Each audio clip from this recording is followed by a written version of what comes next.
പയ്യന്നൂരിൽ കമ്മ്യൂണിസ്റ്റ് പാർട്ടിയുടെ ശക്തി കേന്ദ്രത്തിൽ ഇപ്പോൾ എന്താണ് സംഭവിക്കുന്നത്? ഒരു കേഡർ പ്രസ്ഥാനത്തിനുള്ളിൽ സംഭവിക്കാൻ പറ്റാത്തത്, ആ പറ്റാത്ത കാര്യങ്ങളാണ് വാർത്തയായി പുറത്തു വരുന്നത്.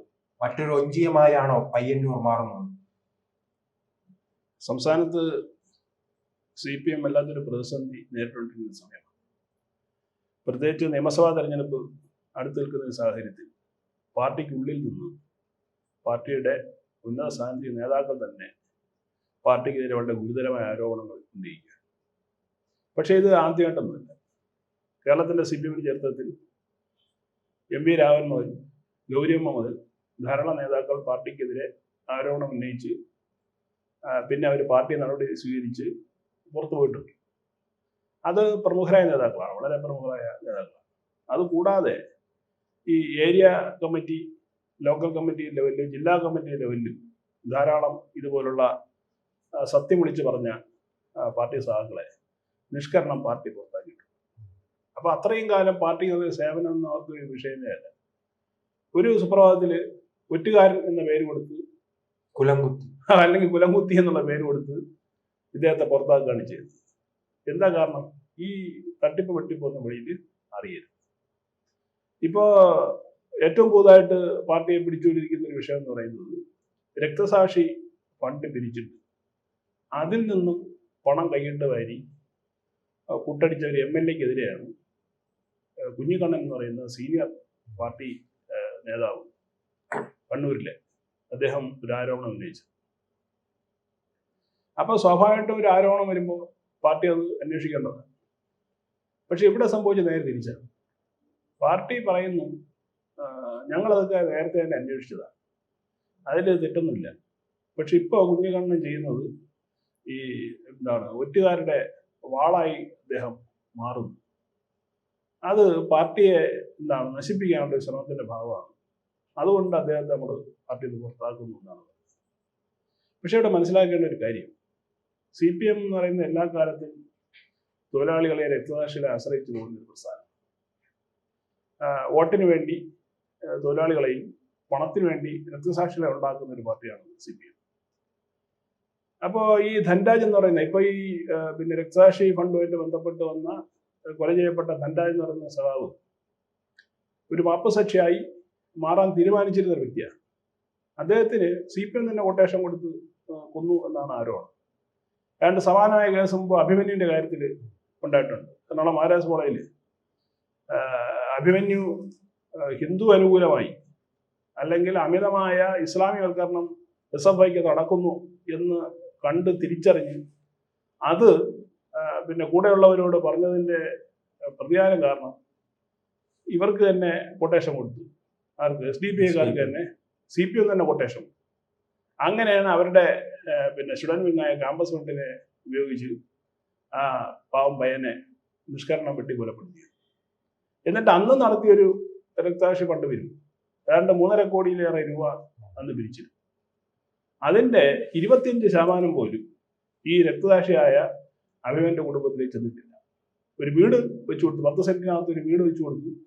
പിന്നെ 25 ലക്ഷം രൂപ ഈ അഭിമന്യുവിന്റെ സഹോദരി വിവാഹത്തിനോ എന്തോ മറ്റോ സംഭവം. അപ്പോൾ ഒരു 70% പൈസ ഈ പാർട്ടി അതിൽ മുക്കി. ഇനി ഈ കിട്ടിയത് 3.5 കോടി എന്ന് പറയുന്നത് പാർട്ടി സാഹചര്യം കൊടുത്ത കണക്കാണ്. ഈ ലോക്കലിൽ അവർ കുറെ എടുക്കും, ഏരിയയിൽ കുറെ എടുക്കും, ജില്ലാ കമ്മിറ്റിയിലും എടുക്കും. ഇവരെല്ലാം എടുത്തതിന് ശേഷം ബാക്കി സംസ്ഥാന കമ്മിറ്റിക്ക് വന്ന പൈസയാണ് ഈ 3.5 കോടി എന്ന് പറയുന്നത്. ധൻരാജിന്റെ കാര്യത്തിൽ ഏതാണ്ട് 1 കോടി രൂപ പാർട്ടി വെട്ടിച്ചു. അതായത് മസൂൻ MLA, ഇപ്പോഴത്തെ MLA മസൂൻ MLA വെട്ടിച്ചു എന്നാണ് കുഞ്ഞികൃഷ്ണന്റെ ആരോപണം. അപ്പൊ ഇദ്ദേഹം പലതവണ ഇത് പാർട്ടി കമ്മിറ്റിയിൽ പറഞ്ഞിരുന്നു എന്ന് അദ്ദേഹം പറയുന്നു. ഏഷ്യാനെറ്റിനോട് ഇന്റർവ്യൂവിലാണ് അദ്ദേഹം പറയുന്നത്. ഇത് മരിച്ചുപോയ കോടിയേരി ബാലകൃഷ്ണൻ, മുഖ്യമന്ത്രി പിണറായി വിജയനും അതുപോലെ തന്നെ MV ഗോവിന്ദനൊക്കെ അറിവുള്ള കേസാണ്.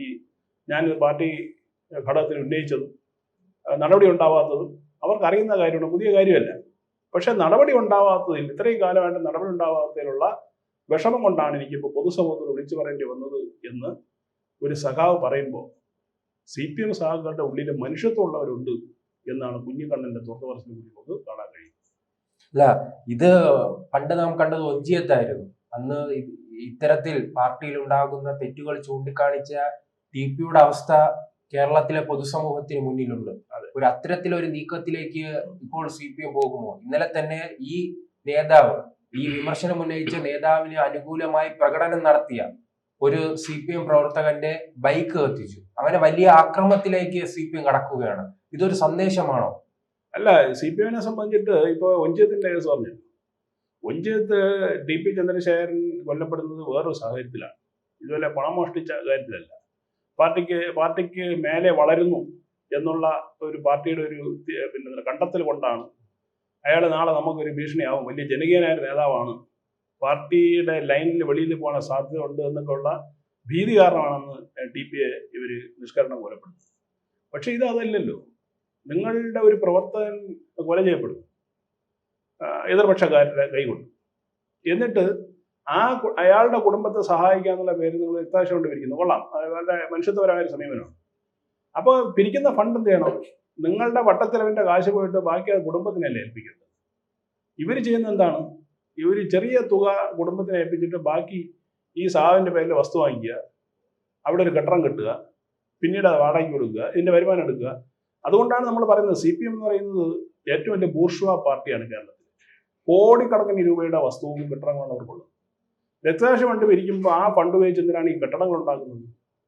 ഈ പറഞ്ഞ സഹായന്റെ പേരിൽ ഗ്രന്ഥശാല എന്നൊക്കെ പേരിലാണ് സംഭവം തുടങ്ങുന്നത്. പക്ഷേ ഗ്രന്ഥശാല ആകെ ഒരു 200 സ്ക്വയർ ഫീറ്റിലായിരിക്കും. ഒരു 50 സെന്റോ 25 സെന്റോ സ്ഥലമാണ് വാങ്ങുന്നത്. അതും വളരെ കണ്ണായ സ്ഥലത്ത് വാങ്ങും. ഇതിന്റെ ഭാവിയിൽ ഇത് പാർട്ടിയുടെ മുതൽക്കൂട്ടാണ്. അവരുടെ അസറ്റ് അവർ വളർത്തിക്കൊണ്ടിരിക്കുകയാണ് രക്തസാക്ഷികൾ ഉപയോഗിച്ച്. പക്ഷെ ഇപ്പൊ ശ്രീത്ത് സൂചിപ്പിച്ചതുപോലുള്ള ഇനിയുള്ള ഒരു കാലഘട്ടത്തിൽ പാർട്ടി ശത്രുക്കളെ വകവരുത്തുന്ന ഒരു കാലഘട്ടം ഇനി നടപ്പില്ല. അതിന്റെ കാലം കഴിഞ്ഞു പോയി എന്നാണ് നമ്മൾ മനസ്സിലാക്കുക. ഇനി അങ്ങനെ CPM ശ്രമിച്ചാൽ തന്നെ അത് CPMന് അവരുടെ തകർച്ചയ്ക്ക് കൂടുതൽ ആക്കം കൂട്ടി. ഇപ്പോഴത്തെ സാഹചര്യം, രാഷ്ട്രീയ സാഹചര്യം, സാമൂഹിക സാഹചര്യം ആകെ മാറിക്കഴിഞ്ഞു. സ്വാഭാവികമായിട്ടും പ്രതികളെല്ലാം കൃത്യമായിട്ട് സമയാസമയം പിടിക്കുകയും ശിക്ഷിക്കുകയും ചെയ്യും. പാർട്ടിന് മറുപടിയും പറയേണ്ടി വരും. ഇപ്പോൾ ഇന്ന് രാവിലെ കൂടി കുഞ്ഞകൃഷ്ണ അനുകൂലമായി വലിയൊരു പ്രകടനം പയ്യന്നൂർ നടന്നു. അദ്ദേഹത്തിന്റെ വീട്ടിൽ പ്രകടനമായിട്ട് പോയി. അദ്ദേഹത്തിന് ഈ പറഞ്ഞ ഇവരുടെ ഒരു ചുവന്ന ഹാരം അണിയിപ്പിക്കുന്നവരുണ്ട്, അത് കണിയിപ്പിച്ച് അവിടുത്തെ പാർട്ടി സഹാക്കൾ ഇന്നലത്തെ ഈ പറഞ്ഞ അപകടത്തിന്റെ പശ്ചാത്തലത്തിലാണ്, ബൈക്ക് കത്തിച്ചതിന്റെ പശ്ചാത്തലത്തിലാണ് കുറച്ച് കൂടുതൽ ആളുകൾ പങ്കെടുത്തുകൊണ്ടുള്ള പ്രകടനം. അപ്പോൾ കണ്ണൂരിൽ പാർട്ടി ഒരു പോസിബിൾ സ്പ്ലിറ്റിലേക്ക് നീങ്ങുന്നു എന്നാണ് ഈ സംഭവം നമ്മൾ മനസ്സിലാക്കുന്നത്. ഒരു ഒരു പിളർപ്പിലേക്ക്, കണ്ണൂരിലെ ഘടകമെങ്കിലും മിനിമം ഒരു പിളർപ്പിലേക്ക് പോകുന്നു. അതൊരു പക്ഷേ നയിക്കുന്നത് കുഞ്ഞിക്കണ്ണൻ ആയിരിക്കാം. ഇനി മറ്റു പലരും അവിടെ ഉണ്ട്.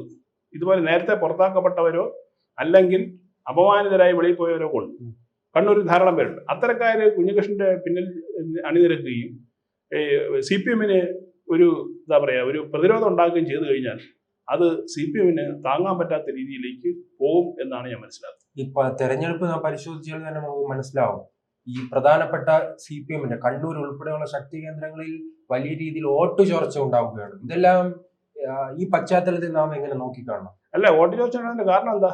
ഈ പാർട്ടിയുടെ ഇത്തരത്തിലുള്ള നയങ്ങൾ കാരണമാണ്. ഒരു കാലഘട്ടത്തിൽ ജനങ്ങളുടെ പാർട്ടി എന്ന് പറഞ്ഞിരുന്ന പ്രസ്ഥാനം ഇപ്പോൾ ഏറ്റവും വലിയ മൂലധന പാർട്ടിയായി മാറിയിരിക്കുന്നു. പാവപ്പെട്ടവർക്ക് ഒരു പ്രയോജനം പാർട്ടിയെ കൊണ്ടുണ്ടാകുന്നില്ല. ക്ഷേത്രം മുതൽ രക്തസാക്ഷി ഫണ്ട് വരെ കൊള്ളയടിക്കും. ആ കൊള്ളയടിക്കുന്നത് ചോദ്യം ചെയ്യുമ്പോൾ ഈ ചോദ്യം ചെയ്തവനെ പുറത്താക്കും. കൊള്ളയടിച്ചവനെ എന്ത് ചെയ്യുന്നു? സംരക്ഷിക്കുന്നു. ഇപ്പൊ പത്മകുമാറിന്റെ കേസ് നമുക്കറിയാം. പത്മകുമാർ CPMന്റെ സെക്രട്ടറി അംഗമാണ്, ജില്ലാ സെക്രട്ടേറിയറ്റ് അംഗമാണ്. അദ്ദേഹം ജയിലിലായിട്ട് 3 മാസം ആവാൻ പോകുന്നു ഈ കൊള്ള ആരോപിച്ചിട്ട്. ഇതുവരെ പാർട്ടി നടപടിയെടുത്തു ഇല്ല. അപ്പോൾ പൈസ മോഷ്ടിച്ച് പാർട്ടിക്ക് എത്തിക്കുന്നവനെ അവരെന്ത് ചെയ്യും? സംരക്ഷിക്കും. എന്നാൽ പാർട്ടി മോഷ്ടിച്ച കാശിനെ കുറിച്ച് വെളിയിൽ പറഞ്ഞാൽ ആ സാധനം നമ്മൾ എന്ത് ചെയ്യും? പുറത്താകും. ഇങ്ങനത്തെ ഒരു വൈരുദ്ധ്യമുള്ള, അല്ലെങ്കിൽ തന്നെ ഈ പാർട്ടി ഒരു വൈരുദ്ധ്യമുള്ള ഒരു പാർട്ടിയാണ്. അവർ വൈരുദ്ധ്യാത്മക ഭൗതികവാദമൊക്കെ പറയുന്ന ആളുകളാണല്ലോ. ഇത്തരം വൈരുദ്ധ്യമുള്ള ഈ പ്രസ്ഥാനത്തെ സ്വാഭാവികമായിട്ടും അതിലിപ്പോൾ അവർക്കുള്ള കണ്ണൂരിലുള്ള അവരുടെ വോട്ട് ബേസ് വീണ്ടും താഴോട്ട് പോകാനാണ് ഈ സംഭവം കാരണമാവുക. ഒരു തരത്തിലും ഇത് CPMന് ഗുണകരമാവില്ല എന്ന് വേണം മനസ്സിലാക്കാൻ.